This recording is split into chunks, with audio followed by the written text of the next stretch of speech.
नागरिक सवालबाट नारायण अवस्थीको नमस्कार। नागरिक सवालमा आजदेखि नयाँ नवनिर्वाचित जनप्रतिनिधिहरूसँग मैले कुराकानी गर्ने प्रयास थालेको छु।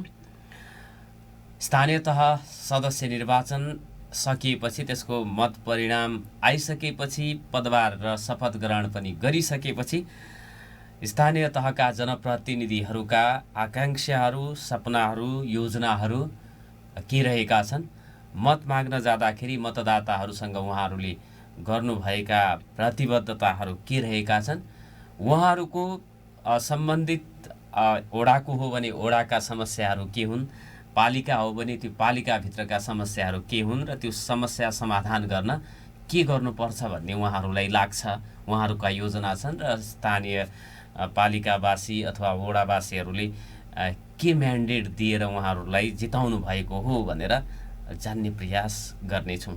र आज कुराकानी गर्नको लागि मैले निम्त्याएको छु धनगढी उपमहानगरपालिका वडा नम्बर 2 का नवनिर्वाचित वडा अध्यक्ष धर्मराज ओझालाई।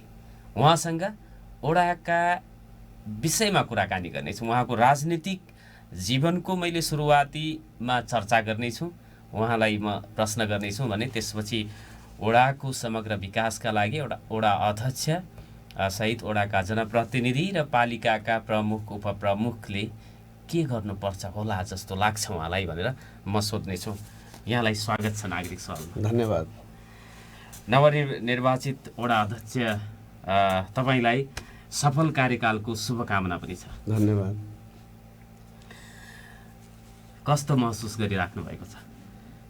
महसुस त एकदमै खुसी छु, किनभने वडा अध्यक्ष हुन पाएको छु। वडा अध्यक्ष हुँदै गर्दा आफूले कसरी वडावासीको मन जित्ने भन्ने कुरामा तयारीमा लागेको छु र आगामी दिनहरूमा यो मन जित्नका लागि मसँग गर्दै गर्दा मेरो टिम र मैले अन्य प्रतिपक्षी दलहरू र विभिन्न वडामा रहेका विशिष्ट व्यक्तित्वहरूको साथ सहयोग र समर्थन लिएर मात्रै अगाडि बढेर म सफल हुन्छु भन्ने कुरामा म लागेको छु। चुनाव जित्नु मात्रै सफलता होइन, त्यो एउटा सफलता हो, पहिलो सफलता हो। 5 वर्ष तपाईँले जे गर्छु भन्ने लागेको छ, जनताले जे गरून् भन्ने चिताउनु भएको छ, त्यो गर्न सक्यो भने त्यो सफलता हो भनेर सोचिसक्नु भएको हो। म तपाईँको राजनीतिक जीवनतर्फ चाहिँ जान चाहन्छु। कति वर्ष भयो नेपाली काङ्ग्रेसमा लागेको?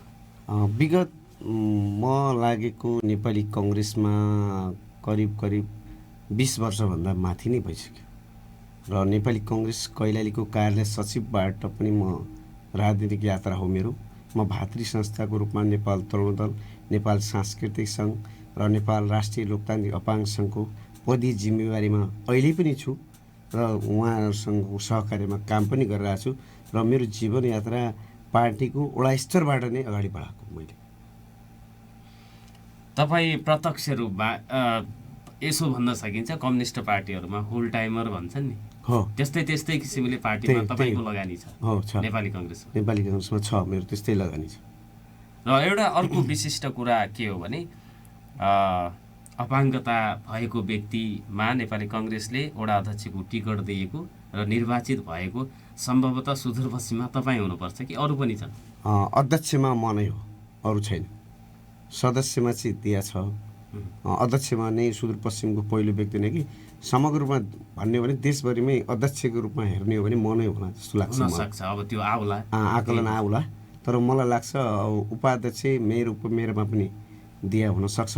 त्यो डाटा चाहिँ आइसकेको छैन, तर अध्यक्षमा हेर्दै गर्दा अहिलेसम्मको अनुकूलता र त्यो रिजल्ट हेर्दै गर्दा मेरो पार्टीको तर्फबाट म नै होला जस्तो लाग्छ अध्यक्ष पदका लागि।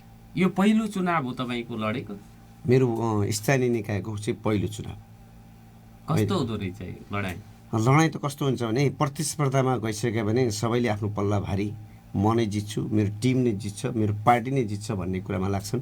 तर के हो भने राजनीति गर्दै गर्दा कुनै पनि व्यक्तिले फिल्डमा उत्रिसक्यो भने म जित्छु र मलाई जिताउँछन् भन्ने कुरामा लाग्छन्। त्यस कुरामा म के ढुक्क थिएँ भने 2 नम्बर वडामा समग्र रूपमा नेपाली कङ्ग्रेसप्रति आस्थावान राख्ने र लोकतन्त्रप्रति आस्थावान राख्ने मान्छेहरूको सङ्ख्यात्मक हिसाबले बाहुल्यता बढी भएको हुनाले म तत्पश्चात पनि जित्छु भन्ने कुरामा ढुक्क थिएँ। तैपनि अब सङ्घर्ष चाहिँ गर्नुपर्छ राजनीतिमा र चुनावी मैदानमा लागिसक्यो भने कम्तीमा त्यो मान्छेलाई पन्छाउँदै गर्दा मैले चाहिँ सकारात्मक र मन जित्ने कुराका लागि अगाडि लिएर बढ्नुपर्छ भन्ने कुरामा लाग्नुपर्छ। वैशाख 12 गते पछिको अभ्यास सकसपूर्ण थियो कि त्योभन्दा अगाडिको?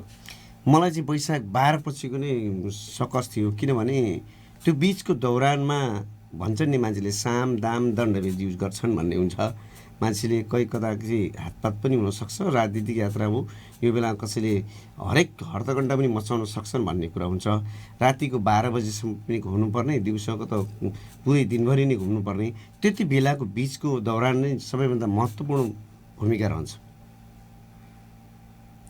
आदरणीय श्रोता, 7:40 हुन आँटेको छ। छोटो व्यापारिक विश्राममा जान्छौँ र व्यापारिक विश्रामपछि सुदूरपश्चिमको एकमात्र उपमहानगरपालिका धनगढी उपमहानगरपालिका वडा नम्बर 2मा नेपाली कङ्ग्रेसको तर्फबाट वडा अध्यक्षमा निर्वाचित हुनुभएका उहाँको टिमै निर्वाचित भएको छ धर्मराज ओझासँग कुराकानी गरिराखेको छौँ।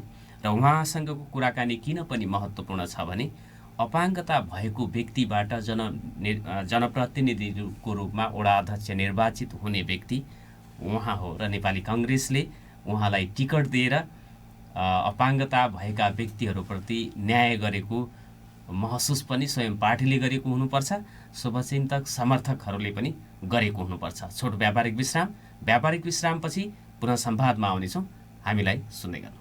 पुनः स्वागत छ आदरणीय श्रोता। नागरिक सवालमा धनगढी उपमहानगरपालिका वडा नम्बर 2 का वडा अध्यक्ष धर्मराज ओझासँग कुराकानी गरिराखेको छौँ। पुनः स्वागत छ यहाँलाई। हार्दिक धन्यवाद। अब यो वडा कार्यालयले गर्ने संवैधानिक र कानुनी कर्तव्यहरू भनेको तपाईँहरूले विभिन्न किसिमका सिफारिस गर्ने, व्यक्तिगत घटनाहरू दर्ता गर्ने, प्रमाणीकरण गर्ने कुराहरू पनि यो छ। तपाईँहरूको यो नाता प्रमाणीकरण लगायत विवाह दर्ता, जन्म मृत्यु दर्ता, बसाइ सराई, यो सबै कुराहरू त्यो तपाईँहरूको कर्तव्य हो। वडा भनेको अब गाउँटोलबाटै सरकारी सेवा प्राप्त गरून् भन्ने हेतुले सरकारले यो अवधारणा ल्यायो। त्यो कर्तव्य छँदैछ। त्यसका अलावा पनि अब जनप्रतिनिधिहरू मार्फत विकास निर्माणका कामहरू हुनुपर्छ भन्ने मान्यता स्वाभाविक रूपमा राख्नुपर्छ। त्यो नागरिकले राखेको पनि हुनुपर्छ।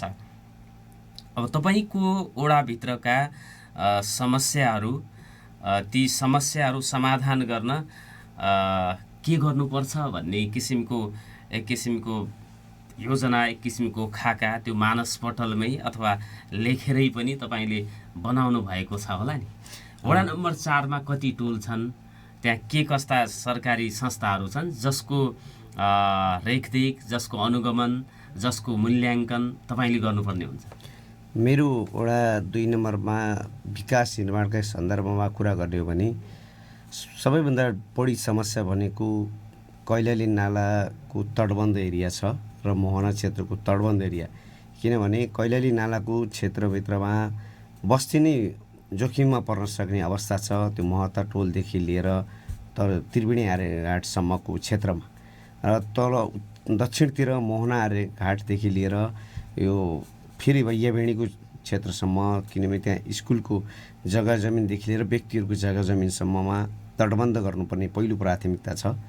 त्यो हाम्रो वडा स्तर र नगरपालिका स्तरको बजेटले नभ्याउने हुनाले हामीले सङ्घीय सरकारसँग माग गर्ने कुराका लागि हामीले प्रतिबद्धता जाहेर गरेका छौँ र पहल गर्ने कुरामा हामी लाग्छौँ भनेर हामीले भनेका छौँ।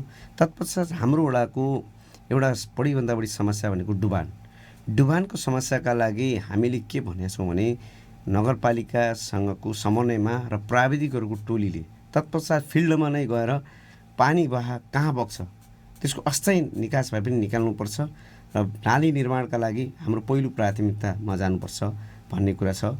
दोस्रो पिचका सन्दर्भमा पनि के छ भने बनिसकेका पिचहरू पनि भत्किसकेका छन् र बन्न पनि बाँकी रहेका छन् र बनिसकेका पिचहरू पनि पहिलो प्राथमिकता बनाउनु पर्ने छ, किनभने त्यो बनिसकेका बाटोलाई निरन्तरता दिनुपर्ने पनि छ। तत्पश्चात विकासका लागि हामी सबैले गाउँले दाजुभाइहरूसँग समन्वय गरेर हामीले अगाडि बढाएको छौँ। किनभने हाम्रो वडामा 4वटा सरकारी विद्यालयहरू छन्।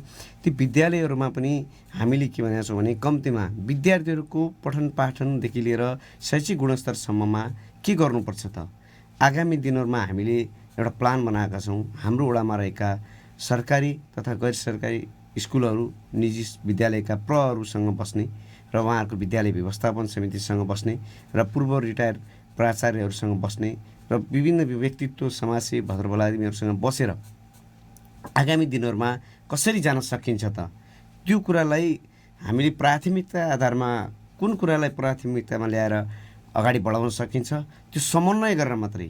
मैले भनिसकेका छु अन्य राजनीतिक दलहरूसँग पनि बस्छु र आफ्नो पार्टीसँग पनि बस्छु र विभिन्न व्यापारी, बुद्धिजीवी, उद्योग वाणिज्य सङ्घ लगायतका पदाधिकारीहरू पनि छन् मेरो वडामा र जो इन्जिनियर पनि छन्, हाम्रो चार्टर्ड एकाउन्टेन्ट साहबहरू पनि हुनुहुन्छ हाम्रो वडामा।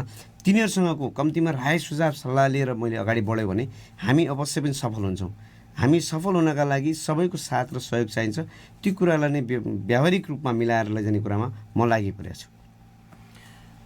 भर्खरै निर्वाचित हुनुभएको छ। निर्वाचन अगाडि जुन चुनावी प्रचार प्रसारमा खटिनुपर्छ त्यो थकाइ, त्यो चुनावी ह्याङओभर पनि नउत्रेको हुनुपर्छ। अब तपाईँले भोलिका दिनमा निर्णयहरू गर्दा नगरपालिका मार्फत आफ्ना योजनाहरू लागू गराउने प्रयास गर्नुपर्दा प्रदेश सरकार, सङ्घीय सरकारलाई नगरपालिका मार्फत सिफारिस गर्दा अथवा एउटा पार्टीको संयन्त्र पनि हुन्छ तपाईँहरूलाई, त्यो मार्फत पुरा गराउनको लागि एउटा पहिलो चरणमा हुन्छ नि चुनावी प्रचार प्रसारको क्रममा त तपाईँले घर दैलो गर्नुभयो, केवल भोट माग्नुभयो। त्यसपछि वडाको वास्तविकता के हो भन्ने एक खालको बुझाइ त तपाईँ त्यहाँको स्थानीय होला तपाईँलाई, तर धेरै खाली बुझाइहरू, धेरै खाली समस्याहरू सतहमा नआएका हुन सक्छन्। त्यो समाधानका उपायहरू पनि तपाईँलाई मात्रै थाहा नहुन सक्छ, तपाईँ 5 जनालाई मात्रै। त्यसका लागि एउटा वडाका प्रबुद्ध व्यक्तिहरूसँग अथवा आम सर्वसाधारणहरूसँग अन्तर्क्रिया गर्ने कामको थालनी कहिलेबाट गर्नु? अब मैले के भनेको छु भने अब केही दिनमै हामी जेठ 15 पछि हामी टोल भेला अन्तर्गत जाने कुरा आइरहेको छ। विधिवत रूपमा लिखित जानकारी चाहिँ आएको छैन। सर्वप्रथम भर्खरै हामी पदस्थापन भएर शपथ ग्रहण कार्यक्रम गरेका छौँ। त्यो पूर्व नै एकचोटि मैले आफ्नो पहिलो प्राथमिकता पार्टीका लगायत मेरो निवर्तमान वडाका जननिर्वाचित पूर्व अध्यक्ष सदस्यहरूसँग बस्छु, किनभने उहाँहरूले गरिरहेका क्रियाकलापहरू र अधुरा कामहरूलाई निरन्तरता दिने कुरामा लाग्ने भन्ने भनेको छु। त्यो तत्पश्चात मैले वडामा रहेका व्यक्तित्वहरूसँग सकिन्छ भने अगाडि नै बस्ने, यदि सकिँदैन भने 15 पछिको योजना छनौट प्रक्रिया हुँदै पनि गर्छ, त्यो बिचमा नै बसेर हामी प्रक्रिया अगाडि बढाउने भन्ने कुरामा लागिसकेका छौँ। वडा नम्बर 2 मा डुबानको समस्या छ भनेर चाहिँ भन्नुभएको छ, कहाँ कहाँ छ भनेर त्यो त थाहा होला नि तपाईँलाई? थाहा छ मलाई। अब सर्वप्रथम भन्दा हाम्रो चौरादेखि दक्षिण बेल्ट डुबानमा पर्छ, त्यसपछि यो पुरानो भन्सारको बिचको भाग पनि डुबान पर्छ र यता दक्षिण बैयाबेडीतिरको भागमा पनि पर्छ। अब खासै बढीभन्दा बढी समस्या भनेको यता तिर नै, चौरातिर नै हो। त्यसको लागि पनि के छ भने पहिला बाटो बनाउने कुरामा र ढल बनाउने कुरामा एकरूपता थियो। अहिले यो नेपाल सरकारको नीति नियम अनुसार र रोडको मापदण्ड बढाउने र हाइट बढाउने हिसाबले गर्दा नै डुबानको एउटा समस्या त्यो पनि हो कि भन्ने जस्तो लाग्छ, किनभने पानी बग्नबाट चाहिँ रोकथाम हुने भयो, त्यसले गर्दा नै अलिकता जटिलता भएको हो। र त्यसको निकासका लागि बाटो बन्दै गर्दा त्यो बाटोमा होम पाइपहरू हाल्ने, निकास दिने कुरा पनि नभएको हुनाले अलिकता समस्या र जटिलता आएको हो। त्यो कुरालाई जनतालाई बुझाउनुपर्छ र जनतालाई प्रत्यक्ष रूपमा त्यसको सरोकारको विषय र त्यसका उपलब्धिहरू, नोक्सानीहरूका बारेमा जानकारी गराउनुपर्छ र त्यो जानकारी गराए पश्चात मात्रै उपलब्धि हुन्छ जस्तो लाग्छ मलाई। पानीका निकासहरू जो नालाहरू प्राकृतिक रूपमै थिए ती बन्द गरिए, जसको कारणले गर्दाखेरि पानी बग्न सकेन। सँगसँगै अब सडकहरू अग्ला बने, सडकको नाली पनि त्यही अनुसार बन्यो, पानी बग्ने ठाउँ रहेन र ताल जस्तो एरिया बन्यो। अब चारैतिर सडकहरू भएको ठाउँमा पानी बग्ने स्थिति छैन। कहाँ कहाँ बग्ने ठाउँ थियो भन्ने कुराहरू त पत्ता लगाउनु पर्छ होला नि तपाईँहरूले? हामीले पत्ता लगायो भने पानीको के हुन्छ भने पानीको आफ्नो बहावबाट जहाँ बग्छ त्यहाँबाट बग्ने हो। तर के हो भने पहिला विगतमा रहेका कुला नालाहरू थिए नि, ती कुला नालाहरू हामीले अब मिच्दै त्यो आफ्नो भोगचलनमा ल्याउने कुरामा ल्यायौँ र अर्को कुरा ती भएका नालाहरूलाई हामीले नालाका रूपमा परिणत गरेनौँ, छोड्दै गयौँ र ती नाला आफसे आप मिचिँदै गए। तर मिचिँदै गएका नालाहरूलाई पुनः खोल्दै गर्दा सबैले आफ्नो नाममा या व्यक्तिगत नाममा या सरकारी भए तापनि ती मिचिँदै गए। ती नालाहरू नभएको कारणले गर्दा नै अहिले डुबानको समस्या बढी भयो। त्यो नालाका लागि सबैभन्दा पहिला जुन बाटोमा नाला छैन त्यो नालालाई अस्थायी रूपमा भए पनि खोल्नुपर्छ। अस्थायी नालालाई भयो भने अब आगामी दिनहरूमा ती नालाहरू अब अहिलेको अवस्थासम्म रहेका नालालाई यथास्थितिमा भए पनि नालालाई नाली निर्माण गरेर भए पनि विकासका लागि डुबानको समस्या नहुने कुरालाई अगाडि बढाएर वडाका वासीहरूसँग प्रत्यक्ष रूपमा नाला तपाईँ अबदेखि नमिच्ने गरी र नालालाई छोड्ने गरी आफ्नो व्यक्तिगत रूपमा पनि छोडिदिनुहोस्। किनभने भोलिको दिनको समस्या भनेको तपाईँ हामी सबैको समस्या हो। त्यो समस्यालाई समाधान गर्नका लागि पनि छोड्नुपर्छ र नाला बनाउनुपर्छ भन्ने कुराका लागि हामी पहल गरिरहेछौँ। त्यो त तपाईँको जुन चाहिँ चुनावी प्रचार प्रसारको समय पनि स्थानीयले भनेको हुनुपर्छ नि, हामी जुनसुकै किसिमको त्याग गर्न पनि तयार छौँ, तर यो डुबानको समस्या हल गरिदिनुहोस् भनेका छन्। त्यो गर्नुहुन्छ?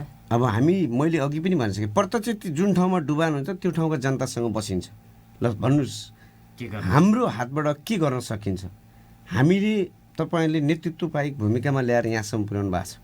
हामीसँगको बजेट यो हो र हाम्रो कार्यपालिकाले दिएको बजेट यो हो र हाम्रो 5 जनाले गर्ने काम कर्तव्य यो हो। तपाईँहरू डिसिजन दिनुहोस्, तपाईँहरूसँग बस्छौँ, तपाईँहरूले नै राय सुझाव दिनु। मैले अघि पनि भनिसकेँ, हाम्रा योजनाहरू वडावासीले नै दिनुपर्छ। किनभने चाहिँ 5 जनालाई बनाउनु भएको छ त हामी छान्ने हो भने त किन वडा जनताकोमा गइराख्नु पऱ्यो? हामीले छानेका योजनाहरू मान्नुहोस्। होइन भने मैले के भनेको छु, प्रत्यक्ष मेरो 5 जनाको कार्य समिति लगायत पूर्व निवर्तमान कार्य समितिसँग पनि मैले कुरा गरिसकेँ। हिजो हाम्रो पदभार हुँदै गर्दा तपाईँहरूले प्रत्यक्ष रूपमा जनताका सामने गएर ल भन्नुहोस्, वर्गीकरण गरेर पहिलो प्राथमिकता, दोस्रो प्राथमिकता, तेस्रो प्राथमिकता। जनता सबैलाई थाहा छ कि वार्ड 9 को बजेट कति आउँछ। त्यसमध्येमा पनि नगर स्तरीय योजनामा कुन पठाउने, प्रदेश स्तरीय योजनामा कुन पठाउने, सङ्घीय स्तरमा कुन पठाउने भने त्यो पनि वर्गीकरण गरेर पठाउनुहोस् र वडा स्तरबाटै छनौट गरेर पठाउनुहोस्, ताकि त्यसलाई पुरै हामीले वडा कार्यालयमा बसेर छलफल गरेर कम्प्युटराइज गरेर सबैको बाट छलफलका आधारमा अगाडि बढाएर त्यसलाई निचोल निकालेर अगाडि बढाउने कुरामा लाग्छ। आदरणीय श्रोता, धनगढी उपमहानगरपालिकाका नवनिर्वाचित वडा अध्यक्ष धर्मराज ओझासँग संवाद गरिराखेको छु। छोटो व्यापारिक विश्रामपछि फेरि संवादमा आउनेछौँ। दिनेश एफएम र लम्की एफएम सुन्दै गर्नु। पुनः स्वागत छ आदरणीय श्रोता। नागरिक सवालमा नवनिर्वाचित जनप्रतिनिधिहरूसँग कुराकानी गर्ने क्रममा सुरुमै मैले धनगढी उपमहानगरपालिका वडा नम्बर 2 का नवनिर्वाचित वडा अध्यक्ष धर्मराज ओझालाई निम्त्याएको छु संवादको लागि। पुनः स्वागत छ यहाँलाई। धन्यवाद। अब यो तपाईँहरूको एउटा राजनीतिक दायित्व छ होला, तपाईँ पार्टीका हितमा पनि काम गर्नुपर्ने हुन्छ, तर अब चाहिँ निर्वाचित भइसकेपछि पार्टीको कामभन्दा प्राथमिक त जनताको काम पर्छ होला नि तपाईँहरू। अब टिकट दिइसकेपछि टिकट दिँदासम्म हामी पार्टीको मान्छे, निर्वाचित भइसकेपछि हामी सबैको साझा मान्छे, हामी सबै जनताका र सबै आम नागरिकका पक्षमा बोल्नुपर्छ र आम नागरिक पक्षमा बोल्दै गर्दा सबैलाई सम्मानजनक, सबैको कदर हुने, सबैको मान इज्जत हुने खालको कुरामा बोल्नुपर्छ। किनभने हामी त्यो ठाउँमा पुगेका छौँ जुन ठाउँमा हामीलाई हाम्रै जनताले पुगाएको हो र जनताको सम्मान गर्नु नै हाम्रो दायित्व। त्यो गर्ने कुरामा तपाईँको भूमिका महत्त्वपूर्ण हुन्छ। ढुक्क हुनुहोस्, हामी अब यो नयाँ जुन चाहिँ कार्यपालिका आएको छ स्थानीय तहमा, नयाँ जनप्रतिनिधिहरू, नयाँ सरकार, अहिलेको त सरकार हो नि त, निकाय होइन, त्यो आएको छ। यो नयाँ सरकारबाट नयाँ अपेक्षाहरू कुन क्षेत्रमा काम गर्न सकियो भने हामीहरूको कार्यकाल सफल हुन्छ भन्ने लाग्छ? हामीले सर्वप्रथम विकास निर्माण नै चाहन्छन् जनताहरू। किनभने यो शिक्षा, स्वास्थ्य, रोजगार भन्दा पनि सर्वप्रथम मान्छे देख्न र हेर्न चाहने विकास नै हो।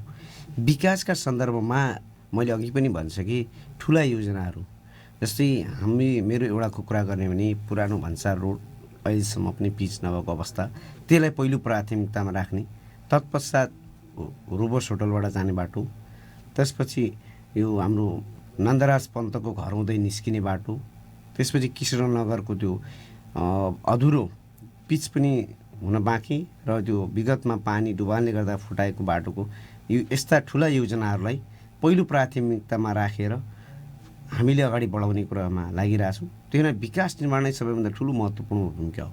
त्यो विकासका लागि हामीले हातेमालो गरेर नगर प्रमुख, उपप्रमुख र कार्यपालिकाका सम्पूर्ण बोर्ड मेम्बरहरूसँग सहकार्य गरेर कम्तीमा विकास निर्माणलाई पहिलो प्राथमिकतामा राखेर अगाडि बढाउनुपर्छ भन्ने हो। किनभने शिक्षा एउटा आफै शाखा हो, स्वास्थ्य पनि आफ्नै शाखा हो। तिनीहरूलाई कम्तीमा तपाईँहरूले के गर्दै हुनुहुन्छ त भन्ने घचघचाएर उहाँहरूलाई तपाईँले गरेका क्रियाकलापको रिपोर्ट दिनुहोस्, उपलब्धि दिनुहोस् भन्ने कुरामा लाग्नु हाम्रो दायित्व पनि हो। सर्वप्रथम हामीले सबभन्दा पहिला विकास निर्माणलाई पहिलो प्राथमिकता राखेर अगाडि बढ्नुपर्छ। सर्वप्रथम भनेको सबैको आकाङ्क्षा हिँड्दाखेरि ठेस नलागोस्, सडकमा खाल्टोमा नपरियोस् भन्ने छ। त्यो सँगसँगै सार्वजनिक शिक्षाको गुणस्तर पनि राम्रो होस्, स्वास्थ्यमा सहज पहुँच होस्, यी कुराहरू महत्त्वपूर्ण लाग्छन् यहाँलाई।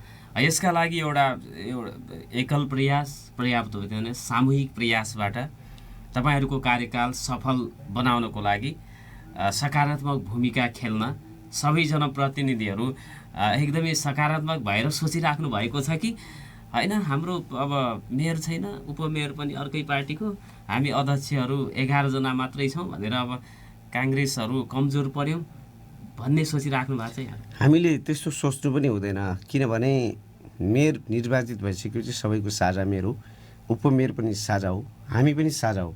तर समग्र रूपमा के हो भने हामी पार्टीको मान्छे भएको हुनाले तपाईँले भनेको कुरामा हामी पार्टीको नेतृत्वदायी भूमिकाले निर्देशन गरे बमोजिम चल्नु पनि पर्छ। किनभने हामीलाई अघिल्लो दिनको राजनीतिक यात्राको पनि चासो र जिज्ञासाको विषय हुन्छ। सकभर सकिन्छ भने ठुलो ओहदामा पनि जाउँला र बनाउँला भन्ने हाम्रो सोच पनि छ, मनोकामना पनि छ। त्यहाँदेखि पार्टीको नियम र नीतिभन्दा बाहिर जाँदैनौँ। तर यो कार्यपालिकामा रहँदै गर्दा मेयर, उपमेयर र वडा कार्यको अध्यक्षहरूको भूमिका एउटै रहनुपर्छ। किनभने सबैले हातेमालो गऱ्यो भने सफल हुन्छौँ, हातेमालो गरेन भने त विफल हुन्छौँ। विफल हुनका लागि त हामी पनि विफल हुने हो नि। विफल हुनका लागि विफल गर्नुभन्दा पहिलो प्राथमिकता सबै मिल्नु पऱ्यो। हाम्रा 11 जनाको टिमको पनि एउटा वर्कआउट हुनु पऱ्यो। हामी यसरी जाँदा उपयुक्त हुन्छ। त्यो 11 जनाको समन्वय सहकार्य गऱ्यो भने हामी 11 जना सहितको टिमले हामी के गर्ने भन्ने गरेर छलफल हाम्रो हुन्छ। त्यसपश्चात कार्यपालिकाको बैठकमा जाँदै गरेर सबै मिलेर जानुपर्छ। सबैले हातेमालो गरेर अगाडि बढ्यो भने हामी सफल हुन्छौँ। किनभने सबैले सफल, हामी सफल हुनका लागि सबैलाई सफल गर्नुपर्छ र मिल्ने र मिलाउने कुरामा तालमेल आफ्नो ठाउँमा होला पार्टीगत रूपमा।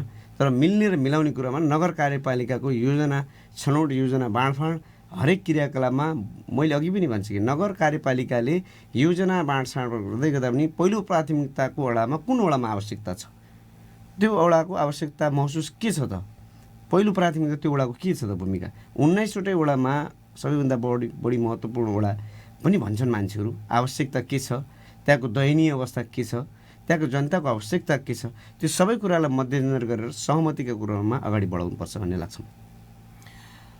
आवश्यकताको आधारमा, कठिनाइको आधारमा ती कठिनाइहरू सम्बोधन गर्न योजनाहरू ल्याइयो भने त्यसमा विवाद गर्ने कुरा चाहिँ गर्नुहुन्न यहाँ? हुँदैन, विवाद चाहिँ गर्नु हुँदैन। हामी अब कार्यक्रमको अन्ततिर पनि छौँ। धेरै लामो संवाद गरेर पनि साध्य छैन। अन्तमा तपाईँका वडावासीहरूलाई, नगरवासी पनि, नगरपालिकाभित्रको पनि तपाईँ प्रतिनिधि हो, हामी सबैको जनप्रतिनिधि हो। यो कार्यकाल तपाईँहरूको 5 वर्षे कार्यकाल सफल बनाउन, सफल तुल्याउन तपाईँहरूले चाहिँ के गर्ने, तपाईँहरूलाई चाहिँ अब आफ्ना समस्याहरू राख्न तपाईँकै वडावासीहरूले कस्तो सहजता प्रदान गर्ने योजना बनाइराख्नु भएको छ? सर्वप्रथम मैले र मेरो टिमले के गर्नुपर्छ भन्दा हामीले योजना छनौट प्रक्रियामा कार्यपालिकाको बैठकबाट आएका निर्णयहरूलाई हामीले आफ्नो पहिला सबैले बुझ्नुपर्छ। के कस्ता किसिमका कार्यक्रम हुन्, योजना हुन्, कसरी छनौट गर्ने भन्ने बारेमा बुझ्नुपर्छ। बुझिसके पश्चात ती कार्यहरूलाई जनता सामुन्ने प्रत्यक्ष रूपमा कसरी लैजाने र जनताका सामुन्नेमा कसरी छलफलको विषयवस्तु बनाउने भन्ने कुरामा हाम्रो वडामा 5वटा टोल छन्।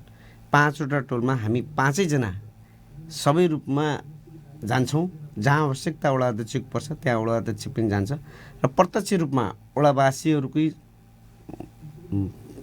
बिचमा छलफलको विषय बनाउँछौँ र छलफलको विषय बनाउँदै गर्दा पहिलो प्राथमिकता, दोस्रो प्राथमिकता, तेस्रो प्राथमिकता।